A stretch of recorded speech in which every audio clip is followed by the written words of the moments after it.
সন্দেশখালীতে নতুন বিতর্ক। সন্দেশখালীতে আইপিএস অফিসারকে খালিস্তানি বলে মন্তব্য করার অভিযোগ ঘিরে তোলপাড় একেবারে রাজ্য রাজনীতি। মন্তব্য শুনে ক্ষোভে ফেটে পড়লেন আইপিএস অফিসার জশপ্রীত সিং। কলকাতায় বিজেপি অফিসের সামনে বিক্ষোভ দেখালেন শিখ সম্প্রদায়ের মানুষজন। ভিডিও পোস্ট করে নিন্দায় সরব হয়েছেন মুখ্যমন্ত্রী মমতা বন্দ্যোপাধ্যায়।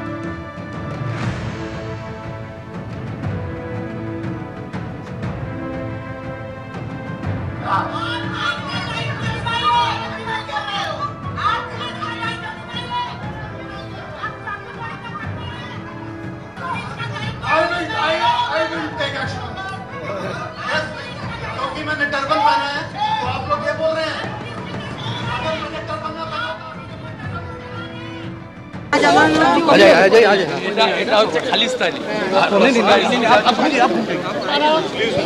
अगर पगड़ी पहना है तो वो खालिस्तानी है।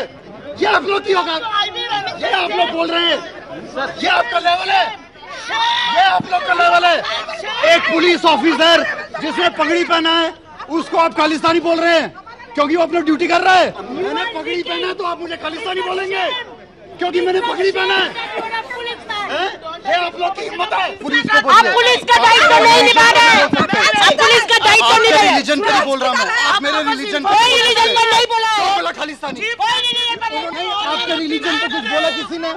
मेरे रिलीजन पे क्यों बोला? आप दायित्व निभाइए। आप पुलिस का दायित्व निभाइए।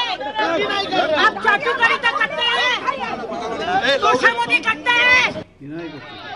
You are commenting on my religion just because I'm wearing a turban. You are saying this. I'm wearing a turban and you are saying this to me. We have to receive formal communication. I will note this, what you have said. Hey, video karo. Just because I'm wearing a turban, you are saying I'm a Khalistani. I will take action on this. Yes, क्योंकि मैंने turban पहना है तो आप लोग ये बोल रहे हैं। अगर मैंने टर्बन ना पहना तो आप मुझे बोलते खालिस्तानी। मैंने पुलिस बोला, पुलिस को बोलिए। ডিজি দক্ষিণবঙ্গ সুপ্রতিম সরকার তিনি কি বলেছেন এই প্রসঙ্গে শুনিয়ে দেব একবার আপনাদের। क्यों बोला खालिस्तानी? उन्होंने बोला वीडियो में नहीं। বিরোধী দলনেতা তিনি সরাসরি আঙুল উঁচিয়ে জসপ্রীত সিং যিনি ওখানে দায়িত্বে ছিলেন তাকে খালিস্তানি বলেছেন, তাকে বলেছেন ইনি Khalistani. As per 295A IPC এটা ইচ্ছাকৃতভাবে ধর্মীয় অনুভূতিতে আঘাত। অর্চনাদি গিয়েছিলেন তো নির্যাতিতাদের কথা শুনতে, নির্যাতিতাদের অভাব অভিযোগ শুনতে। পুলিশ কর্মীরা নিজেদের দায়িত্ব পালন করছিলেন, এই ধরনের আলটপকা মন্তব্য করে কি হলো? আমাকে একটু বলতে দেবেন, আপনার কি এত কিছু দেখে মনে হলো পুলিশ তার দায়িত্ব করছিল? Police is not politicised, number 1। Number 2, আমরা ওখানে যে দেখছেন কোনো অবস্থায় আপনারা যদি প্রমাণ করতে পারেন ভিডিও থেকে যে ওই বক্তব্য শুভেন্দু অধিকারী বলেছেন, আপনারা যে কোনো লিগাল অ্যাকশন নিন, কোর্টে নিন, উই উইল আনসার। এবং আমরা কিছুদিন আগে মমতা ব্যানার্জিকে এআই চালু হয়েছে এখন, সেখানে আমরা মমতা ব্যানার্জিকে দিয়ে এই একই কথা আমাকে 15 মিনিট টাইম দিন, আমি করে দিচ্ছি, ওই দিকে যাচ্ছি না। আমার বক্তব্য হলো যে 2000 বললাম না, আপনি কি এটা অস্বীকার করছেন? এটা শুভেন্দু অধিকারী প্রথম কথা বলেন, আপনি এআই দিয়ে করে দেবেন বলছেন, এটা তো এআই দিয়ে করা নয় নিশ্চয়ই। না, এআই দিয়ে এটা তো আমরা লাইভে দেখেছি। হয় এ পুলিশ এটা তো আমরা লাইভে দেখেছি, হয়েছে কি হয়নি না, এটা দিস ইজ নট, মানে আমাদের এলওপি বলেননি, আই ডিনাই। আরে এলওপি হয়তো বলেননি, অন্য কেউ তো বলেছেন, বিজেপির অন্যদিকে চলে যাচ্ছে, বলেছেন, দেখতেই তো পাচ্ছেন। আপনি তিনজন পুলিশের আইপিএস অফিসার যে প্রেস কনফারেন্স করছেন, this is not their duty. Police is so politicised. আজকের পুলিশ তার কাজটা করে না, কি করে? কেন্দ্রের পুলিশ পলিটিসাইজড নয় বলছেন, দেবেন না আমাকে একটু বলুন। কেন্দ্রের পুলিশ পলিটিসাইজড নয় বলছেন, ভীষণ নিরপেক্ষ কাজ করছেন। এটা কেন্দ্রের পুলিশ নয়, সে হাইকোর্ট যখন ডিভিশন বেঞ্চ অর্ডার দিল, he restricted us from going entering Sandeshkhali. He said order আসুক, 12:30 বাজে, 2:30 বাজুক, তারপর দেব। সামহাউ টু হেল্প পিপল, মানে ইললিগালি যাতে সন্দেশখালী না যেতে পারে। আপনি দেখুন এই রকম ঘটনা, আপনি এই কয়েকদিন আগে কর্পোরেশনে অনন্যা তিনি বলেছেন, আপনি কর্পোরেশনে যাবেন না, আপনি বলুন তার জন্য কি খালিস্তানি বলবেন? 2020 আমাদের সিকিউরিটির অফিসার তার পাগড়ি টেনে তাকে চুল হিচড়ে তাকে যেভাবে মমতা পুলিশ নিয়ে গেছিল আমাদের নবান্ন, তারপরে কি হয়েছিল মানুষ বলেনি। তারপরে কি হয়েছিল আপনার নিশ্চয়ই মনে থাকবে। এইসব জায়গা তারপরে কি হয়েছিল অর্চনাদি বাকিটা শেষ করুন। তারপরে আপনি বাকিটা শেষ করুন, বাকিটা শেষ করুন। তারপরে যার পাগড়ি লম্বা চুল টেনে নিয়ে যাওয়া হয়েছিল তারপরে কি হয়েছিল আপনি শেষ করুন। না আপনি শেষ করুন। আমি মনে করিয়ে দেবো হোয়াট অ্যাকশন ছিল, হাতে অস্ত্র পাওয়া গিয়েছিল, আগ্নেয়াস্ত্র নিয়ে তিনি গিয়েছিলেন মিছিলে। আরে ওগুলো একদম ইমপ্ল্যান্ট, ওগুলো ইমপ্ল্যান্ট।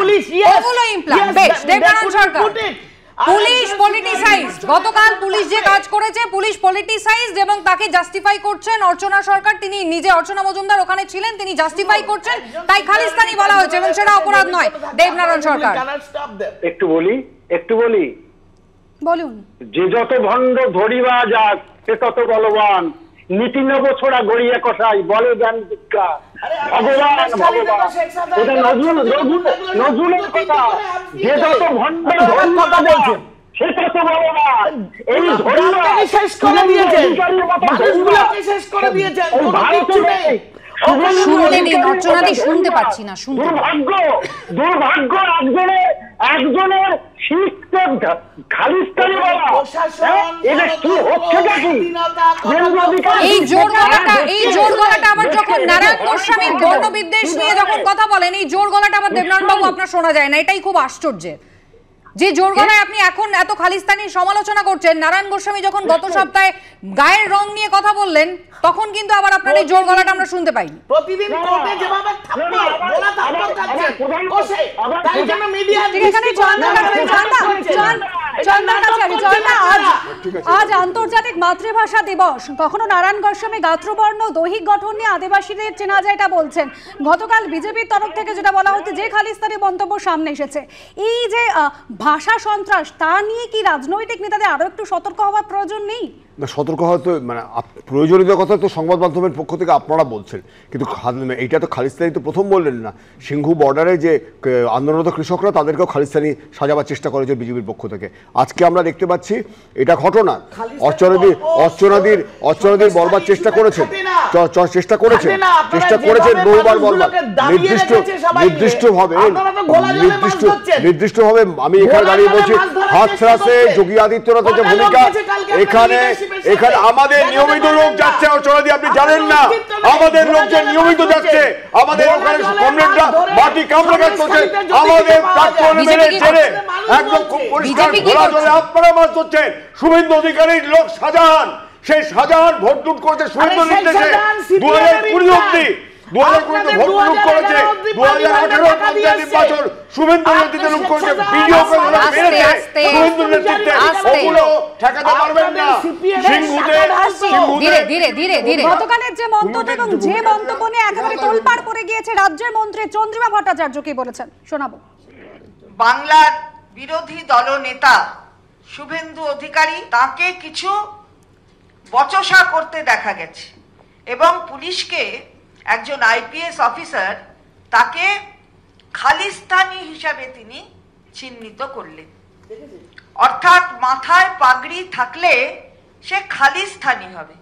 2014 আগে ভারতীয় জনতা পার্টি ক্ষমতায় আসার আগে কেন্দ্রে এ ধরনের বিভেদকামী দৃষ্টিভঙ্গি হয়তো ভারতবর্ষ দেখেনি, কিন্তু তারপর থেকেই এ কাজ হচ্ছে। এটা তো প্রথম উদাহরণ কিংবা দৃষ্টান্ত নয়। যখন কৃষকরা প্রতিবাদ করছিল, সিএ এর বিরুদ্ধে প্রতিবাদ, কৃষক আন্দোলন হচ্ছিল, তখনও দেখা গেছে যে প্রধানমন্ত্রী, ভারতবর্ষের প্রধানমন্ত্রী, তিনিও তাদের কারায় আগুন লাগাচ্ছে, তাদের নাকি জামা কাপড় দেখে সেটা চেনা যায়, এটা তিনি বলেছিলেন। সুতরাং এটা মনে হয় যে বিরোধী দলনেতা হয়তো তাদের দিল্লির যারা নেতা নেতৃত্ব আছেন তাদেরই অনুসরণ করছেন। আর শুভেন্দু অধিকারী কি বললেন এই প্রসঙ্গে শুনুন। পাকিস্তানি খালিস্তানি এসব জিনিস তো আমাদের বলার দরকার হয় না। এই অফিসার যেভাবে রূঢ়ভাবে ব্যবহার করেছেন, তিনি নিজের নাম্বার বাড়ানোর জন্য তৃণমূল বা তৃণমূল নেত্রীকে দিয়ে এসব করছেন। আমরা এই ধরনের কাজ কখনোই করি না। মিস্টার চট্টোপাধ্যায়, লড়াইটা আইনি, আমরা জানি। কালকে পুলিশ বাধা দিয়েছিল এবং তারপরে কোর্টে রাজ্য সরকার গিয়েছিল, সেখানে ডিভিশন বেঞ্চ সিঙ্গল বেঞ্চের রায় বহাল রাখে, অর্ডার আসা পর্যন্ত এদেরকে আটকে রাখা হয়। পুলিশের বয়ান, পুলিশের বক্তব্য, পুলিশের নিরপেক্ষতা নিয়ে সব নিয়ে প্রশ্ন রয়েছে। কিন্তু একজন পুলিশ যিনি একজন ডিউটি অফিসার, তাকে যেভাবে চার্জ করছেন কোনো একটা পলিটিক্যাল দল, সে শাসক হোক, সে বিরোধী হোক, যাই হোক, এটা কতটা মানে মেনে নেওয়া যায়? মানে এর বিরুদ্ধে পুলিশ কি ব্যবস্থা নিতে পারে? দেখুন, এটা তো একদম মেনে নেওয়া যায় না। পার্সোনাল অ্যাটাক কেউ করতে পারে। পুলিশ যে কাজ করছে সেও সরকারি এমপ্লয়ি, মনে রাখবেন। তার একটা নির্দিষ্ট আইনের ফ্রেমওয়ার্কের মধ্যে সে কাজ করে, এবং সেই ফ্রেমওয়ার্কের মধ্যে তাকে যখন প্লিজ বলতে দিন, ফ্রেমওয়ার্কে যদি যার কাছে যে অর্ডার আসবে সেই অর্ডার তার প্রমালগেট করা হচ্ছে তার ডিউটি, সেখানে নিশ্চয়ই একটা বাধা সে পেতে পারে, কিন্তু তার মানে এই নয় তাকে পার্সোনালি ম্যানেজ করবেন। এখন ভারতবর্ষের অবস্থা এই হয়েছে যে লোকের বর্ণ, জাতি এবং ইভেন আমাদের প্রেসিডেন্ট অফ ইন্ডিয়াকে চ্যালেঞ্জ করছে। এক মিনিট শুনুন, এখন পুলিশ অফিসার যে একটা ইউনিফর্ম পুলিশ অফিসার, আপনি ইউনিফর্ম পুলিশ অফিসার খালিস্তানি বলতে পারেন না? কোনো আইন নেই আপনার। একটা পুলিশ অফিসার হয় নাই যে ডিউটি ইউনিফর্ম, ওকে আপনি খালিস্তানি বলতে পারেন না। পুলিশ কি ব্যবস্থা নিতে পারে? ইতিমধ্যে এডিজি দক্ষিণবঙ্গ তিনি কিন্তু বলেছেন যে পুলিশ এই নিয়ে আইনি পথে এগোবে। মিস্টার চট্টোপাধ্যায়, পুলিশ কি ব্যবস্থা নিতে পারে? পুলিশ আপনি আইনি ব্যবস্থা নেবে, কালকে তো বলে দিয়েছে, আপনি দেখেছেন। এবং পুলিশ এবং আপনি ইন্ডিভিজুয়াল যাকে বলেছে সে কেস করবে। একটা এসব নাটক করা হচ্ছে। কিন্তু অর্চনাদি, ইতিমধ্যে সিপিএম এবং কংগ্রেস একই সঙ্গে ঘোরানোর জন্য, মানুষকে বোকা বানাবার জন্য মিডিয়া নজর একবার থামাই, একবার দাঁড়ান, শুনুন। আচ্ছা শুনুন অর্চনাদি, আগে শুনুন তারপর বলবেন। দিনের পর দিন ফেলে রেখেছো তোমরা, সেগুলো কিছু বলার নেই। আমি প্রশ্নটা করব। সিপিএম এবং কংগ্রেস, তাদের অভিযোগ হচ্ছে যে বিজেপি একেবারে নজর ঘোরানোর চেষ্টা করছে মূল ইস্যুটা থেকে, এবং তার কারণ হচ্ছে তৃণমূল কংগ্রেসের সঙ্গে সেটিং। বিজেপির প্রয়োজন পড়ে না। বিজেপির কালকের সন্দেশখালীর ছবি যদি 1 সেকেন্ড চালানো হয়, যে কোনো বুদ্ধ লোক বুঝে যাবে বিজেপির প্রয়োজন পড়ে না সেটিং। বিজেপির মানুষের কাছে আসার প্রয়োজন। মানুষ রাষ্ট্রবাদী, তারা স্বাধীনতা চায়, গণতান্ত্রিক অধিকার চায়, শান্তিতে বাঁচতে চায়, যেটা আশ্বাস তারা বিজেপির কাছে পায়। এবং রাষ্ট্রের উন্নতি, সেগুলোর জন্য তাদের আমার খুব হাসি পাচ্ছে শুনে। সন্তু পান এখানে গ্রেপ্তার হয়েছে, তো সাংবাদিক সন্তু পান, আমার ছোট ভাইয়ের মতো, যে চ্যানেলে থাকে সেই চ্যানেলের মতাদর্শগতভাবে আমি চিরকালের বিরোধী, কিন্তু সন্তু আমার ভাইয়ের মতো। আমার এখানে কথা হচ্ছে কি, কাপ্পান সিদ্দিককে গ্রেপ্তার করেছিল এই রাষ্ট্রবাদী বিজেপির সরকার, 3 বছরের মাথায় সে ছাড়া পায়। আচ্ছা, আমার মাস্টারমশাই প্রবীর বড়কায়স্থ, আমার ছোট ভাইয়ের মতো সুমিত চক্রবর্তী, এরা এখনো কারান্তরালে। স্বাধীনতার কথা বলছে বিজেপি, আমাদের সহ্য করতে হবে। আধার কার্ড নিয়ে গুজব রটিয়েছে বিজেপি, বিভ্রান্তি তৈরি করছে, নজর ঘোরাতে চাইছে অন্য কেউ আধার কার্ড নিয়ে বিভ্রান্তি।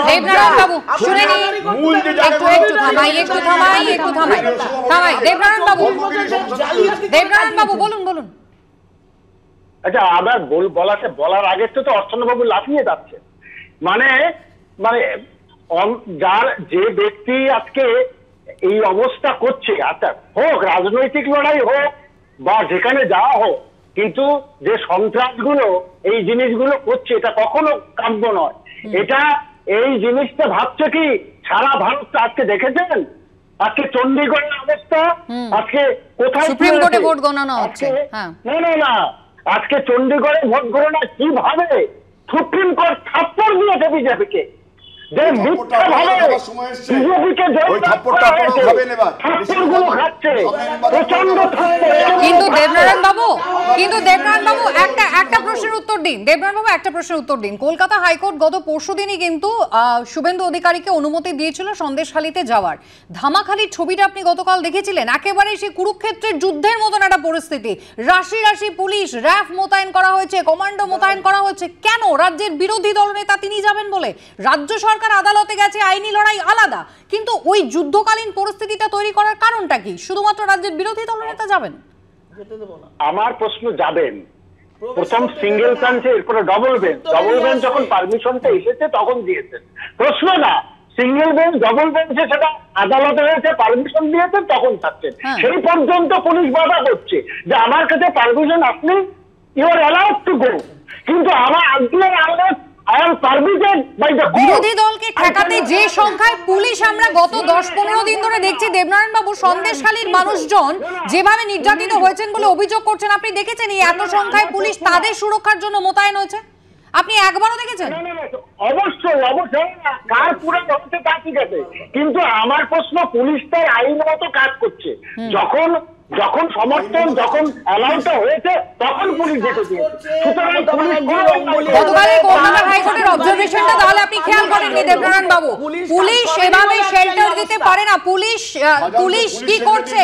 144 ধারা থাকা সত্ত্বেও একজন যদি পালিয়ে বেড়ায় তাহলে লাভটা কি? পুলিশ কখনো একজনকে প্রোটেকশন দিতে পারে না যে একজন জেলা পরিষদের কর্মাধ্যক্ষ এবং যে একজন জেলা পরিষদ সদস্য, সে কোনো সমাজের জন্য কোনো কাজ করেনি, মানুষের জন্য কোনো কাজ করেনি। কলকাতা হাইকোর্টের অবজারভেশন, যেখানে পুলিশকে কিন্তু রীতিমতো ভৎসনা করা হয়েছে, বিরক্তি প্রকাশ করেছেন প্রধান বিচারপতি। সন্দেশখালী নিয়ে যখন তোলপাড়, তখন তৃণমূলের হাতিয়ার চোপড়া, আর সেই উত্তর দিনাজপুরের চোপড়ায় মাটি চাপা পড়ে 4টি শিশুর মৃত্যু। দুর্ঘটনাস্থল পরিদর্শন করলেন গতকাল রাজ্যপাল সিভি আনন্দ বোস।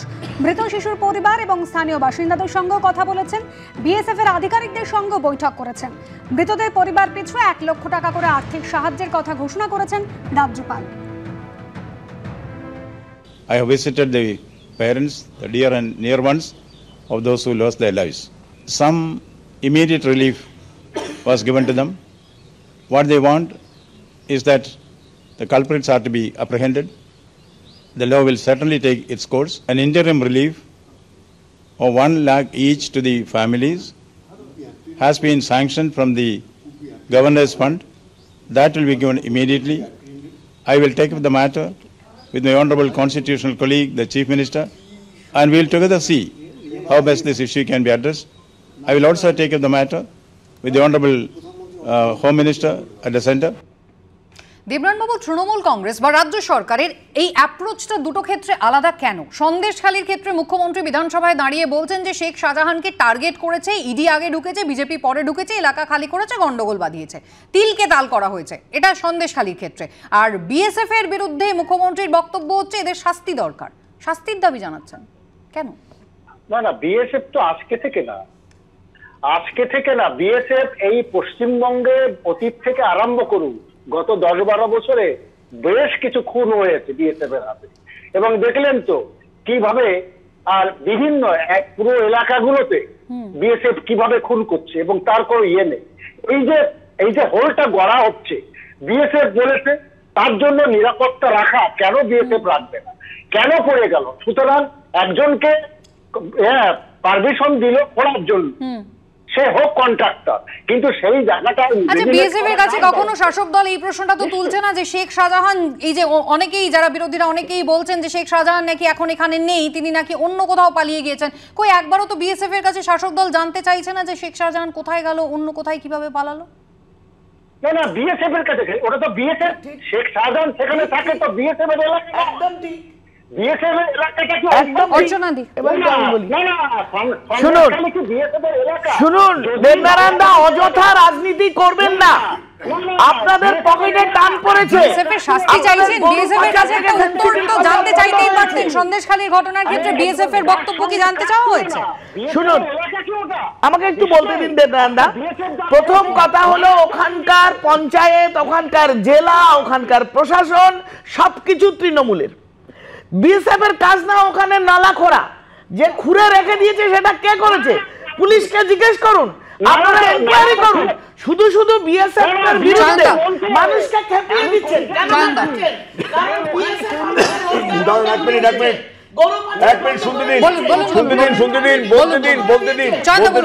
দেখুন, খুব পরিষ্কার কথা, এখানে দাঁড়িয়ে এই বিএসএফ কে নিয়ে চাপানুতোর এটা ঘটনা যে ডাবল স্ট্যান্ডার্ড মেনটেন করেন Mamata Bandyopadhyay, double standard maintain করেন বিজেপি, এটাও নিয়ে কোনো সংশয় নেই। বিনয় মিশ্র বেরিয়ে গেল কি করে, সে বিএসএফ সে দায়িত্ব নেয়নি। বিনয় মিশ্র কি করে বেরিয়ে গেল, সে দায়িত্ব কেন্দ্র সরকার নেয়নি। এখানে খুব পরিষ্কার কথা, শেখ শাহজাহানের দায়িত্বটা তো আপনারা কোথায় নিলেন? এনআইএ দিয়ে বার করতে পারলেন না, ইডি পারলো না। শুনুন, এই গোটা আলোচনার সময় শেষ। সকলকে ধন্যবাদ। আনন্দ সকালে অন্যান্য খবর নিয়ে ফিরে আসবে বিরতির পর, সঙ্গে থাকবেন।